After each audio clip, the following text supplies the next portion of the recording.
ನಮಸ್ಕಾರ ಸ್ನೇಹಿತರೆ, ನನ್ನ ವಿಡಿಯೋಗೆ ತಮಗೆಲ್ಲರಿಗೂ ಸ್ವಾಗತ. ಇನ್ನೂ ಯಾರು ನಮ್ಮ ಚಾನಲ್ಗೆ ಸಬ್ಸ್ಕ್ರೈಬ್ ಮಾಡಿಲ್ಲ ಅವರೆಲ್ಲ ಸಬ್ಸ್ಕ್ರೈಬ್ ಮಾಡ್ಕೊಳ್ಳಿ. ಇಂದು ನಾವು ಪಹಲ್ಗಾಮ್ನಲ್ಲಿ ಆಗಿರ್ತಕ್ಕಂಥ ಘಟನೆ ಮತ್ತು ಆಪರೇಷನ್ ಸಿಂಧೂರ್ ಬಗ್ಗೆ ಕಂಪ್ಲೀಟ್ ಡೀಟೇಲ್ ವಿಡಿಯೋ ನಿಮ್ಮ ಮುಂದೆ ತರ್ತಾ ಇದ್ದೀವಿ. ಅವತ್ತು 22 ಏಪ್ರಿಲ್ ಜಮ್ಮು ಕಾಶ್ಮೀರ ಪಹಲ್ಗಾಮ್ನಲ್ಲಿ ಭಾಳ ದೊಡ್ಡ ಅಟ್ಯಾಕ್ ಆಗ್ತದೆ. ಅದೇನಪ್ಪ ಅಂತಂದ್ರೆ, ಸಾಮಾನ್ಯವಾಗಿ ಅಲ್ಲಿಗೆ ಬಹಳಷ್ಟು ಟೂರಿಸ್ಟ್ ಹೋಗ್ತಾ ಇರ್ತಾರ. ಅಲ್ಲಿ ಸುಮಾರು ಏನಿಲ್ಲಪ್ಪ ಅಂತ 2,000 ಜನ ಟೂರಿಸ್ಟ್ ಇರ್ತಾರ ಆ ಒಂದು ಪ್ರದೇಶದಲ್ಲಿ. ಅಲ್ಲಲ್ಲಿ ಆ ಒಂದು ದಿನ ಮಿಲಿಟರಿ ಡ್ರೆಸ್ನಲ್ಲಿ ಪಾಕಿಸ್ತಾನದ ಭಯೋತ್ಪಾದಕರು ಬರ್ತಾರೆ. ಕಾಮನ್ ಆಗಿ ಯಾರು ಇವ್ರು ನಮ್ಮ ದೇಶದ ಮಿಲಿಟರಿ ಇರಬಹುದು ಅಂತ ಭಾರತೀಯರೆಲ್ಲ ಅಂದ್ಕೊಳ್ತಾರೆ. ಅವಾಗ ಆ ಭಯೋತ್ಪಾದಕರು ಟೂರಿಸ್ಟ್ ಹತ್ರ ಬಂದು ನಿಮ್ಮ ID ತೋರಿಸು ಅಂತಾರೆ. ಇವಾಗ ಜನಸಾಮಾನ್ಯರು ID ಯಾಕಂತ ಕ್ವಶನ್ ಮಾಡಿದಾಗ ಆ ಭಯೋತ್ಪಾದಕರು ಏನು ಮಾಡ್ತಾರಪ್ಪ ಅಂದರೆ, ನೀವು ಯಾವ ಧರ್ಮ, ಹಿಂದೂ ಆರ್ ಮುಸ್ಲಿಂ ಅಂತ ಕೇಳ್ತಾರ. ಯಾರೆಲ್ಲ ಹಿಂದೂ ಅಂತಾರ ಅವ್ರನ್ನೆಲ್ಲ ಗನ್ನಿಟ್ಟು ಶೂಟ್ ಮಾಡಲಾಗುತ್ತೆ. ಮತ್ತೆ ಯಾರೆಲ್ಲ ಅಕಸ್ಮಾತ್ ಇವ್ರು ಯಾರನ್ನು ಸುಳ್ಳು ಹೇಳ್ತಿರ್ಬೋದಪ್ಪ ಅಂತ ಅಂದ್ಕೊಂಡು ಭಾರತೀಯ ಮರ್ಮಾಂಗವನ್ನು ಚೆಕ್ ಮಾಡ್ತಾರೆ. ಚೆಕ್ ಮಾಡಿ ಇನ್ ಕೇಸ್ ಇವ ಮುಸ್ಲಿಂ ಅಲ್ಲ ಹಿಂದೂ ಅಂತ ಗೊತ್ತಾಯ್ತಂದ್ರ ಅಲ್ಲಿದಲ್ಲೇ ಶೂಟ್ ಮಾಡ್ತಾರ. ಮತ್ತೆ ಭಾರತೀಯರು ಜೋಡಿ ಬಂದಿರತಕ್ಕಂಥ ತಮ್ಮ ಪತ್ನಿಯರು, ಅವರ ಪತ್ನಿಯರು ನಮ್ಮನ್ನು ಬಿ ಸಾಯಿಸ್ರಿ, ನಮ್ಗೆ ಇರಕ್ಕೆ ಇಷ್ಟ ಇಲ್ಲ ಅಂತ ಹೇಳಿದಾಗ ಆ ದರಿದ್ರ ಪಾಕಿಸ್ತಾನದ ಭಯೋತ್ಪಾದಕರು ಏನ್ ಹೇಳ್ತಾರೆ ಗೊತ್ತಾ, ನಾವು ನಿಮ್ಮನ್ನ ಸಾಯಿಸಲ್ಲ, ನೀವು ಹೋಗ್ರಿ ನಿಮ್ಮ ಭಾರತ ದೇಶದಕ್ಕೆ ಹೋಗಿ ನಿಮ್ಮ ಪ್ರಧಾನ ಮಂತ್ರಿಗೆ ಹೇಳ್ರಿ ಇಲ್ಲೆಲ್ಲ ಹಿಂಗೆಲ್ಲ ಇಷ್ಟು ಕೃತ್ಯ ಘಟನೆ ನಡೀತು, ಎಷ್ಟು ಘನಘೋರ ಘಟನೆ ನಡೀತು ಅಂತ ಪ್ರಧಾನ ಮಂತ್ರಿ ಮುಂದೆ ಹೇಳ್ಬೇಕು ನೀವು ಅಂತ ಅವ್ರಿಗೆಲ್ಲ ಹೇಳ್ತಾರ. ಯಾವಾಗ ಈ ಘಟನೆ ಆಯ್ತು, ನಮಗೆಲ್ಲ ನಿಮಗೂ ಪ್ರತಿಯೊಬ್ಬರಿಗೂ ತಲೆ ಖರಾಬ್ ಆದಂಗಾಯ್ತು. ಈ ಪಾಕಿಸ್ತಾನ ಹೆಂಗನ ಮಾಡಿ ಆ ನನ್ನ ಮಕ್ಕಳ ಮೇಲೆ ಸೇಡು ತೀರಿಸ್ಕೊಳ್ಬೇಕು ಅಂತ ಫುಲ್ ಹೆವಿ ಅಂದ್ರೆ ಹೆವಿ ಆಕ್ರೋಶ ಭಾರತೀಯರೆಲ್ಲ ವ್ಯಕ್ತಪಡಿಸಿದ್ರು. ನಂತರ ಪ್ರಧಾನ ಮಂತ್ರಿ ಅವರು ಸರಿಯಾದ ಪ್ಲಾನ್ ಮಾಡಿದ್ರು, ಅದುವೇ ಆಪರೇಷನ್ ಸಿಂಧೂರ್. ಅಂದು ಮೇ 7, 2025 ಆಪರೇಷನ್ ಸಿಂಧೂರ್ ಶುರುವಾಗುತ್ತೆ. ನಮ್ಮ ಭಾರತೀಯರ ಹೆಣ್ಣು ಮಕ್ಕಳನ್ನು ವಿಧಿವೇರು ಮಾಡಿದ ಆ ಪಾಕಿಸ್ತಾನ ಭಯೋತ್ಪಾದಕರ ಗೂಡಿನ ಮೇಲೆ ನಮ್ಮ ಭಾರತ ದೇಶ ಬೆಂಕಿಯ ಮಳೆಯನ್ನು ಸುರಿಸುತ್ತೆ. ಏನಪ್ಪ ಅಂದ್ರೆ, ಹಲವಾರು 9 ಕಡೆ ಆ ಭಯೋತ್ಪಾದಕರು ಎಲ್ಲೆಲ್ಲಿ ಇರ್ತಾರ, ಎಲ್ಲೆಲ್ಲಿ ಅವರೆಲ್ಲ ತಮ್ಮ ಕಾರ್ಯಗಳನ್ನು ಮಾಡ್ತಾರ, ಅಲ್ಲೆಲ್ಲ ಭಾರತೀಯ ಮಿಸೈಲ್ಗಳು ಬೆಂಕಿಯ ಮಳೆಯನ್ನು ಸುರಿಸ್ತವ, ಅವರ ಗೂಡನ್ನು ಬೂದಿ ಮಾಡದ. ಇವಾಗ ಪಾಕಿಸ್ತಾನದ ಭಯೋತ್ಪಾದಕರ ರಕ್ತದಿಂದ ಪಾಕಿಸ್ತಾನ ಆವೃತವಾಗ್ಯದ. ಇದು ಆಪರೇಷನ್ ಸಿಂಧೂರ್. ಆಪರೇಷನ್ ಸಿಂಧೂರ್ ಏನದ, ಇದು ಪ್ರತಿಯೊಬ್ಬ ವಿಧವೆಯ ಪ್ರತಿಕಾರವಾಗಿದೆ ಮತ್ತು ಮಕ್ಕಳ ಕಣ್ಣೀರಿನ ಪ್ರತಿಕಾರ. ಭಾರತೀಯ 9 ಮಿಸೈಲ್ಗಳಿಂದ ಪಾಕಿಸ್ತಾನದ ರಾವಲ್ಪಿಂಡಿಯಿಂದ ಬಹಲ್ಪುರ್, ಮುಜಫರಾಬಾದ್ನಿಂದ ಮೀರಾಪುರ್ ವರೆಗೆ ಎಲ್ಲ ಪ್ರತಿಯೊಂದು ಪಾಕಿಸ್ತಾನದ ಭಯೋತ್ಪಾದಕರ ನೆಲೆ ಬೂದಿಯಾಗ್ಯದ. ಆಪರೇಷನ್ ಸಿಂಧೂರ್ ಆಗಲ್ಲ, ಇದು 2016ರಲ್ಲಿ ನಡೆರ್ತಕ್ಕಂಥ ಸರ್ಜಿಕಲ್ ಸ್ಟ್ರೈಕ್ ಮತ್ತೆ 2019ರಲ್ಲಿ ನಡೆದಂತ ಬಾಲಾಕೋಟ್ ಸ್ಟ್ರೈಕ್ ಅಂತ ದೊಡ್ಡದಾಗ್ಯದ. ಯಾಕಪ್ಪ ಅಂತಂದ್ರೆ, ಪ್ರತಿ ಒಂದ್ಸಲ ಸರ್ಜಿಕಲ್ ಸ್ಟ್ರೈಕ್ ನ ಪಾಕಿಸ್ತಾನ ನಿರಾಕರಿಸ್ತದ. ಒಂದೆಡೆ ಭಾರತೀಯರು ನಮ್ಮ ಮೇಲೆ ಅಟ್ಯಾಕ್ ಮಾಡ್ತಾ ಇದ್ದಾರೆ, ನಮ್ಮನ್ನು ಕಾಪಾಡಿ ಅಂತ ಜಗತ್ತಿಗೆ ತೋರಿಸಂತ, ಇನ್ನೊಂದ್ ಕಡೆ ಆ ಭಯೋತ್ಪಾದಕರಿಂದ ಭಾರತಕ್ಕೆ ಹಾನಿ ಉಂಟು ಮಾಡಂತ. ಇದೆಲ್ಲ ಒಂದು ಕಡೆ ನಾಟಕ, ಇನ್ನೊಂದ್ ಕಡೆ ಭಯೋತ್ಪಾದನೆ. ಹೀಗಾಗಿ ಭಾರತ ಒಂದು ತಕ್ಕ ಉತ್ತರ ಕೊಟ್ಟದ. ಭಾರತೀಯ ಸಂಸ್ಕೃತಿಯಲ್ಲಿ ಸಿಂಧೂರ ಒಂದು ಪ್ರೀತಿ, ಗೌರವ, ಅಚಲವಾದ ನಂಬಿಕೆ ಸಂಕೇತವಾಗಿದೆ. ಇಂತಹ ಸಿಂಧೂರವನ್ನು ಪಾಕಿಸ್ತಾನದ ಭಯೋತ್ಪಾದಕರು ಅಳಿಸಿ ನಮ್ಮ ಭಾರತ ದೇಶದ ಮಹಿಳೆಯನ್ನು ವಿಧವೆಯನ್ನಾಗಿಸಿದರು. ಆ ಒಂದು ಸೇಡಿಗಾಗಿ ಭಾರತ ದೇಶದ ಪ್ರಧಾನ ಮಂತ್ರಿ, ನಮ್ಮ ದೇಶದ ಸೈನ್ಯ ಇಡೀ ಜಗತ್ತಿಗೆ ಸಾರಿದೆ, ಒಂದು ಪ್ರಬಲ ಸಂದೇಶವನ್ನು ಸಾರಿದೆ. ನಮ್ಮ ಭಾರತೀಯ ದೇಶದ ಹೆಣ್ಣು ಮಕ್ಕಳ ತಂಟೆಗೆ ಬಂದರೆ ಪಾಕಿಸ್ತಾನ ಅಷ್ಟೇ ಅಲ್ಲ, ಪಾಕಿಸ್ತಾನ ಭಯೋತ್ಪಾದಕರಷ್ಟೇ ಅಲ್ಲ, ಯಾವುದೇ ದೇಶದ ಮೂಲೆಯಿಂದ ಭಯೋತ್ಪಾದಕ ಬಂದರೂ ಯಾರನ್ನು ಬಿಡುವುದಿಲ್ಲ. ಆ ಥರ ಒಂದು ನಮ್ಮ ದೇಶದ ಪ್ರಧಾನಮಂತ್ರಿ, ನಮ್ಮ ದೇಶದ ಸೈನ್ಯ ಪ್ರತಿ ಒಂದು ದೇಶಕ್ಕೆ ಸಂದೇಶ ಮುಟ್ಟುವಂತೆ ಮಾಡಿದೆ. ಅದುವೇ ಈ ಆಪರೇಷನ್ ಸಿಂಧೂರ್. ಆಪರೇಷನ್ ಸಿಂಧೂರ್ ಮೂಲಕ ಇಡೀ ಜಗತ್ತಿಗೆ ಗೊತ್ತಾಗ್ಯದ ಅದು ಏನಪ್ಪ ಅಂತಂದ್ರ ಭಾರತೀಯ ಸೇನೆಯ ಶಕ್ತಿ. ಆಪರೇಷನ್ ಸಿಂಧೂರ್ ನಂತರ ಪಾಕಿಸ್ತಾನ ಕೆಲವು ನಾಟಕೀಯ ಆಟಗಳನ್ನು ಆಡ್ತಾ ಇದೆ. ಅದು ಏನಪ್ಪ ಅಂತಂದ್ರೆ ಭಾರತೀಯರು ಪಾಕಿಸ್ತಾನದ ನಾಗರಿಕತೆ ಮತ್ತು ಮಕ್ಕಳನ್ನು ಗುರಿಯಾಗಿಸಿಕೊಂಡದ ನಮ್ಮ ಎಲ್ಲ ಮಕ್ಕಳು ನಾಗರಿಕತೆಯನ್ನು ನಾಶಗೊಳಿಸ್ತದಂತೆ ಜಗತ್ತಿನ ಮುಂದೆ ಆಡ್ತಾ ಇದೆ. ಇದಕ್ಕೆ ಭಾರತ ಇದನ್ನೆಲ್ಲ ನಾಟಕೀಯ ಆಟನೆಲ್ಲ ಬಯಲು ಮಾಡುತ್ತೇವೆ, ನಂತರ ಸಂಪೂರ್ಣ ಮಾಹಿತಿಯನ್ನು ನೀಡುತ್ತೇವೆ ಎಂದು ಭಾರತೀಯ ಸಚಿವಾಲಯ ತಿಳಿಸಿದೆ. ಭಾರತೀಯ ಸೇನೆಯ ಮುಖ್ಯ ಗುರಿಯೇ ಪಾಕಿಸ್ತಾನದಲ್ಲಿರ್ತಕ್ಕಂಥ ಪ್ರತಿಯೊಂದು ಭಯೋತ್ಪಾದಕರ ಅಡಗು ತಾಣಗಳನ್ನು ಪುಡಿ ಪುಡಿ ಮಾಡುವುದು, ನಾಶ ಮಾಡುವುದಾಗಿದೆ.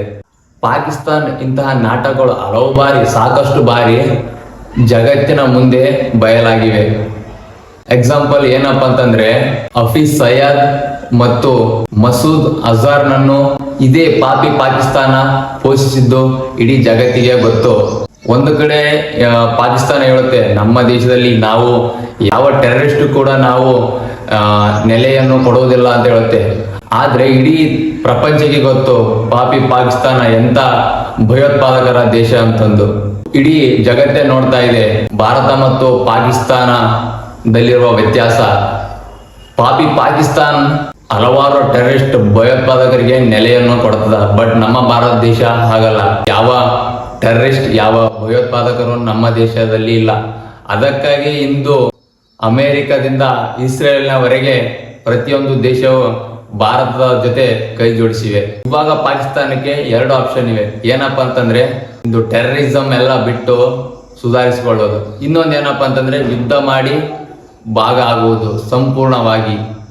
ನಮ್ಮ ಭಾರತ ದೇಶ ಪ್ರಧಾನಮಂತ್ರಿಯು ಪಾಕಿಸ್ತಾನಕ್ಕೆ ಜಗತ್ತಿಗೆ ಒಂದು ವಿಷಯ ತಿಳಿಸಿದ್ದಾರೆ. ಅದೇನಪ್ಪ ಅಂತಂದ್ರೆ ಯುದ್ಧ ಮಾಡುವ ಸಮಯದಲ್ಲಿ ನಾವು ಅತಿ ಹೆಚ್ಚು ಎಲ್ಲ ದೇಶಗಳಿಂದ ಅತಿ ಹೆಚ್ಚು ರಿಸ್ಕ್ ತೆಗೆದುಕೊಳ್ಳುವ ಶಕ್ತಿ ನಮ್ಮ ಭಾರತೀಯ ಸೇನೆಯಲ್ಲಿದೆ ಎಂದು. ನಾವು ಪಾಕಿಸ್ತಾನದ ಮೇಲೆ ಮಾಡಿರಲ್ಲ ಏನ್ ದಾಳಿ, ಅದು ಚಿಕ್ಕ ಟ್ರೇಲರ್, ಇನ್ನು ಪಿಕ್ಚರ್ ಬಾಕಿ ಇದೆ ಅಂತ ನಮ್ಮ ಪ್ರಧಾನಮಂತ್ರಿ ಅವರು ಹೇಳಿದ್ದಾರೆ.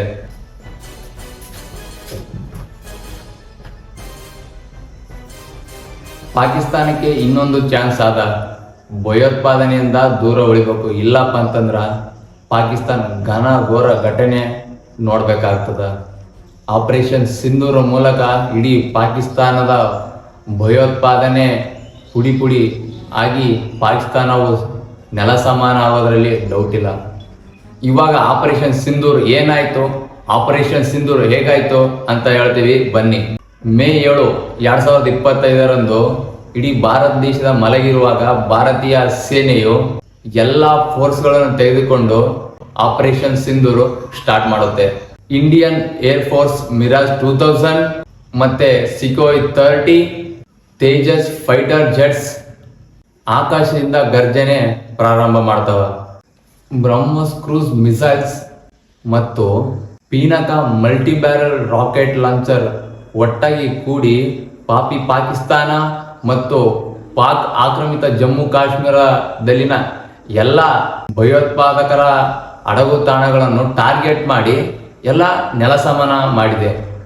ಭಾರತೀಯ ರಕ್ಷಣಾ ಸಚಿವಾಲಯದ ಪ್ರಕಾರ ಈ ಒಂದು ಸ್ಥಳಗಳು ಭಾರತದ ವಿರುದ್ಧನೇ ಟಾರ್ಗೆಟ್ ಮಾಡಿ ನಮ್ಮ ಭಾರತ ದೇಶದ ವಿರುದ್ಧ ಸಂಚು ಮಾಡುತ್ತಿದ್ದ ಸ್ಥಳಗಳಂತ ಭಾರತೀಯ ಸಚಿವಾಲಯ ಹೇಳಿದೆ.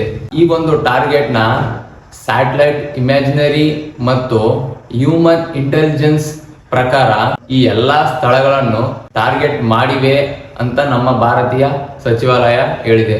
ಲಷ್ಕರ್ ತಯ್ಯಬಾ ಇದು ಒಂದು ಟೆರರಿಸ್ಟ್ ನ ಅತಿ ದೊಡ್ಡ ಟ್ರೈನಿಂಗ್ ಕ್ಯಾಂಪ್ ಆಗಿದ್ದು, ಪಾಪಿ ಪಾಕಿಸ್ತಾನ ಇಲ್ಲಿನವರಿಗೆ ಕೂಡ ಶಸ್ತ್ರಾಸ್ತ್ರಗಳನ್ನು ಕೊಡುತ್ತಿದ್ದವು ಅಂತ ಭಾರತೀಯರಿಗೆ ತಿಳಿದು ಬಂದಿದೆ. ಲಷ್ಕರ್ ತಾಯಬ್ಬಾ ಈ ಒಂದು ಸ್ಥಳದಲ್ಲಿ ಡ್ರೋನ್ ದಾಳಿ ಕೂಡ ಹೇಳಿಕೊಡ್ತಿದ್ರಂತೆ. ಇಲ್ಲಿಂದಲೇ ನಮ್ಮ ದೇಶದಲ್ಲಿ ಪಹಲ್ಗಾಮ್ನಲ್ಲಿ ಆಗಿರ್ತಕ್ಕಂತಹ ಒಂದು ಕೃತ್ಯಕ್ಕೆ ಇಲ್ಲಿಂದಾನೇ ಪ್ಲಾನ್ ಮಾಡಿದ್ರು ಅಂತ ನಮ್ಮ ಭಾರತೀಯರಿಗೆ ತಿಳಿದು ಬಂದಿದೆ. ಬಹಲ್ವಾಪುರ್ ಜೈಸ್ ಎ ಮೊಹಮ್ಮದ್ನ ಭದ್ರಕೋಟೆ ಆಗಿತ್ತು. ಇಲ್ಲಿಂದನೇ 2001 ಪಾರ್ಲಿಮೆಂಟ್ ಅಟ್ಯಾಕ್ ಮತ್ತು 2019 ಪುಲ್ವಾಮಾ ಅಟ್ಯಾಕ್ ಇಲ್ಲಿಂದಾನೇ ಪ್ಲಾನ್ ಆಗಿದ್ದು ಅಂತ ತಿಳಿದು ಬರುತ್ತೆ. ಭಯೋತ್ಪಾದಕರ ಸಂಘಟನೆಗಳು ಲಾಜಿಸ್ಟಿಕ್ ಮತ್ತು ಕಮಾಂಡ್ ಸೆಂಟರ್ ಇಲ್ಲಿಂದಾನೇ ವೆಪನ್ಸ್ ಅಂಡ್ ಫಂಡಿಂಗ್ ಮ್ಯಾನೇಜ್ಮೆಂಟ್ ಮಾಡಲಾಗುತ್ತಿತ್ತು ಅಂತ ಹೇಳ್ತಾರೆ. ಭಯೋತ್ಪಾದಕರು 50 ಟನ್ನಕ್ಕೂ ಹೆಚ್ಚು ಮದ್ದುಗುಂಡುಗಳನ್ನು ಶೇಖರಿಸಿದ್ರು ಅಂತ ತಿಳಿದು ಬಂದಿತ್ತು. ಆದರೆ ಭಾರತೀಯ ದಾಳಿಯಲ್ಲಿ ಅದೆಲ್ಲವೂ ನೆಲಸಮವಾಗಿದೆ ಅಂತ ತಿಳಿದು ಬಂದಿದೆ. ಮಿರ್ಜಾಪುರ್ ಒಂದು ಟೆರರಿಸ್ಟ್ ನ ಮೇನ್ ಸೆಂಟರ್ ಆಗಿತ್ತಂತೆ. ಅಲ್ಲಿ ಬಹಳಷ್ಟು ಜನ ಟೆರರಿಸ್ಟ್ ಇದ್ರಂತ. ಬಟ್ ಯಾವಾಗ ಇದು ಆಪರೇಷನ್ ಸಿಂಧೂರ್ ಆಯ್ತು, ಅಲ್ಲಿಂದ ಅನೇಕ ಟೆರರಿಸ್ಟ್ಗಳು ಓಡಿ ಹೋಗ್ಯಾರಂತ. ಕರಾಚಿಯ ಅನೇಕ ಹೊರ ಪ್ರದೇಶಗಳಿಂದ ಸೈಬರ್ ಅಟ್ಯಾಕ್ ಮತ್ತು ಡ್ರೋನ್ ಆಪರೇಷನ್ ಪ್ಲಾನ್ ಆಗಿದ್ವು ಅಂತ ಹೇಳಲಾಗುತ್ತಿದೆ. ಈ ಲೊಕೇಶನ್ ಲಷ್ಕರ್ ಸೈಬರ್ಸ್ ನ ಒಂದು ಯೂನಿಟ್ ಆಗಿತ್ತಂತ ಹೇಳಲಾಗುತ್ತೆ. ಈ ಲೊಕೇಶನ್ ಕೂಡ ಭಾರತೀಯ ದಾಳಿಗೆ ಗುರಿಯಾಗಿತ್ತು.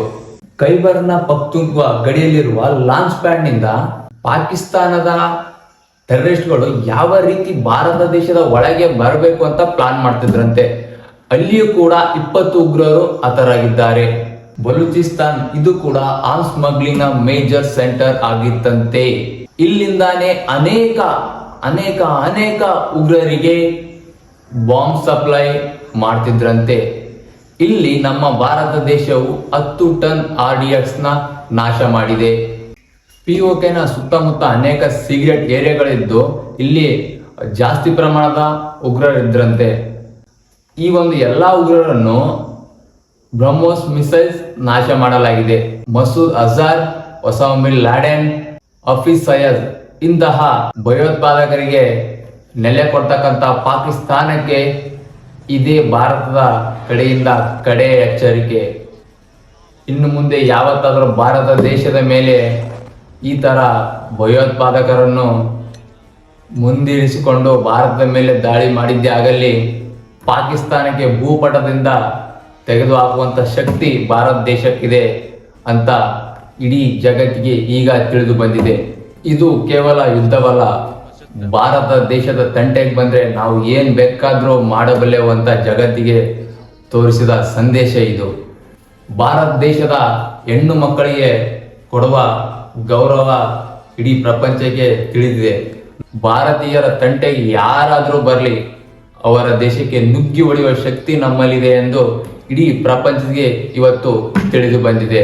ಇನ್ಮೇಲಾದ್ರೂ ಪಾಪಿ ಪಾಕಿಸ್ತಾನ ತಿಳಿದುಕೊಳ್ಳಿ, ಯಾವತ್ತಾದರೂ ನಮ್ಮ ದೇಶದ ಮೇಲೆ ಭಯೋತ್ಪಾದಕರನ್ನು ಬಿಟ್ಟು ದಾಳಿ ಮಾಡುವುದಾಗಲಿ ಇನ್ನಿತರ ಕೃತ್ಯಗಳನ್ನು ಮಾಡುವುದಾಗಲಿ ಮಾಡಿದ್ದಲ್ಲಿ ಈ ಸಲ ಪಾಪಿ ಪಾಕಿಸ್ತಾನಕ್ಕೆ ಉಳಿಗಾಲ ಇಲ್ಲ. ಇದಿಷ್ಟು ಇವತ್ತಿನ ವಿಡಿಯೋ. ಇದರಲ್ಲಿ ಏನಾದರೂ ಚಿಕ್ಕ ಪುಟ್ಟ ತಪ್ಪಾಗಿದ್ದರೆ ನನ್ನನ್ನು ಕ್ಷಮಿಸಿ.